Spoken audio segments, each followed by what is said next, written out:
Dr. Greeny here. I'm a skin doctor, and if you follow me on my channels, you know you gotta wear sunscreen. But today we're gonna talk about the difference between tinted and non-tinted sunscreen. So let's get right into it. If you love free skincare advice, I'd love for you to like and subscribe. Make sure to do that so you don't miss any of the great skincare videos. I'm always here to help you get your best skin. As you guys know, sunscreen is one of the best ways to prevent wrinkles, dark spots, and skin cancers. If you're dumping a ton of money into your skincare line, but you're not using sunscreen, you're probably wasting your money. If you're using tretinoin and skin acids and skin lightening agents and all these things, but not using sunscreen, you're not gonna make any progress. So while you're young and healthy, you may not notice the buildup and the damage from the sun's rays, but these will show up down the road as wrinkles, dark spots, and issues with skin texture. Right now is the time to be protecting your skin so you can enjoy healthy, aging skin down the road. So I've done a video on chemical versus physical sunscreen. Some people call physical sunscreens mineral-based sunscreens. You can check that video out here. But the difference between physical and chemical sunscreens can be a big difference. Physical sunscreens sometimes, because they're made of zinc oxide and titanium dioxide, which are opaque minerals, these do show up on our skin, sometimes as a white cast. Chemical sunscreens are much more elegant and they tend to blend to the skin more naturally and not leave a white cast. Now generally, no matter how well a company puts together a mineral-based sunscreen, it's gonna leave a bit of a white cast because again, it's an opaque material. They can do their best to try to decrease the particle size and make it blend in better, but it's still going to be opaque and it's still going to leave a little bit of a white cast. So there are a few tips and options to help decrease that though on our skin. So before we get into the differences between tinted and non-tinted sunscreen,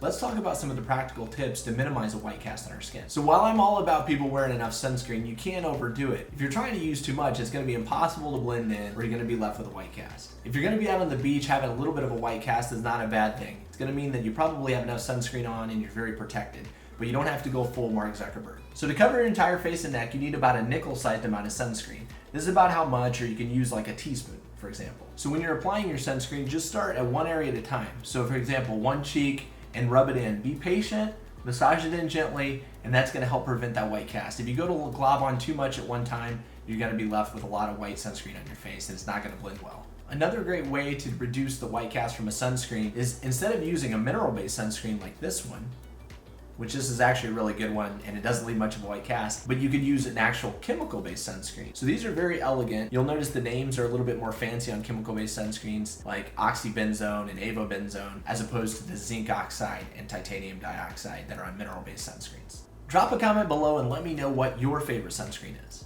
Now some people don't like using chemical-based sunscreens because they're worried that the sunscreen is going to absorb through their skin and get into their blood. Now this does happen on a small level. Some sunscreen does get absorbed into our body, but there doesn't mean that there's any harm that's done from that. There's no evidence to show that chemical sunscreen use is harmful. Now if you want to avoid this controversy altogether, use a mineral-based sunscreen. This simply sets on top of our skin and reflects away the sun's rays. So since we know that generally mineral-based sunscreens are a bit less elegant, I want to talk about a way to offset the white cast from them, and that's through use of mineral-based sunscreens. So these are all mineral-based sunscreens from a variety of different brands, CeraVe, Laroche-Posay, and Avene. So what mineral-based sunscreens do is they actually add in iron oxide pigments. So iron oxide pigments are actually what gives the color to these sunscreens. So these tinted sunscreens often look a lot like makeup on the skin, but these blend in actually very nicely, and they actually, once blended in, don't really appear as dramatic as it looks when you first apply it. So mineral-based sunscreens come in a variety of tints, and I'm going to show you a few different ones. They range from really dark tints like the Avene one. The medium kind of range or lighter color is CeraVe, and then Laroche-Posay is kind of a middle of the line. So I'll show you the difference in the sunscreen tints here. You can see the range and variety of tints in these sunscreens. So you got to find one that works for your skin. If you have a middle of the range skin tone, most of these would work for you. But if you have a very light skin tone or a very dark skin tone, you may have to find the perfect one for you. Some of my patients with the lightest skin tones have done really well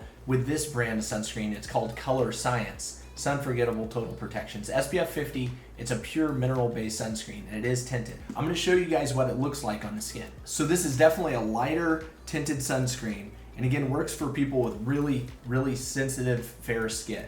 You see how light that is compared to the other ones I just showed you. When you put this on, you'll notice it's light in color, but it very easily blends into the skin. So with me having a little bit of a darker skin tone, it works perfect with me. I can get away with almost any of these. But if you have a very light skin tone, then this may be the perfect one for you. For people with darker skin tones, I would lean towards using something like the Avene. Avene is the darker tinted sunscreen that I showed you. I'll show you what it looks like once again. And again, when we put that on the skin, so it looks quite dark here, but for a person like me, once I blend it onto the skin, you can't tell, there's no white cast, it doesn't look like makeup or anything. The only thing you might notice is that if you're wearing this on your face and neck, if you're wearing white clothes like I am now, you may get some of that on your clothes. So it definitely will show up there, but it doesn't look like makeup on the skin. Now, the cosmetic benefit of tinted sunscreen is not the only reason we want to use it. It actually has been widely popularized lately, and when we find out scientifically that actually visible light, meaning light from like fluorescent light bulbs in our offices or our computer monitors, play a role in aging and also in hyperpigmentation. Now, most people don't think of visible light like a fluorescent light in our office causing us damage.